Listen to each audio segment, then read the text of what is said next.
Ayun na guys, nandito na ako si Kalinga Prab. Siyempre, si Kalinga Prab hindi po makakawala sa tanong natin.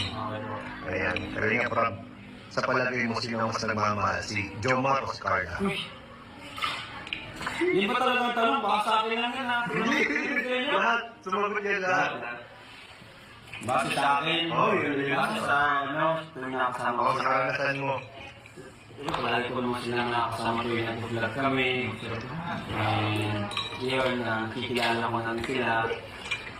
Sa tanong mo, sino mas nagmamahal?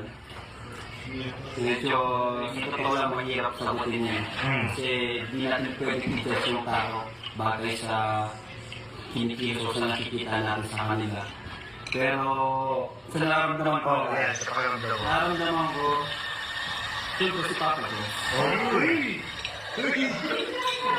Papa Diyos naman. Kasi, alam mo bro, ang babae kasi, especially si Carla, nakilala ko si Carla. Mabait si Carla, wala akong masabi sa kanya. Pero ano siya, napakaano siya, moody.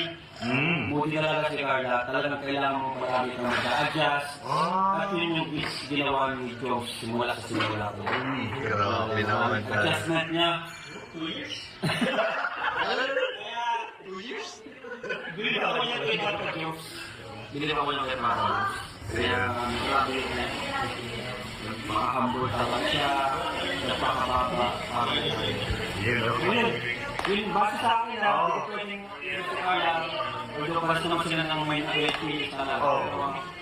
Siyempre, tanong mo, nasa ko. Yes. Salamat bro. Thank you. Pagiging sport. Yan. Thank you. At lahat naman yan, ano. Jomar din yan, Jomar din.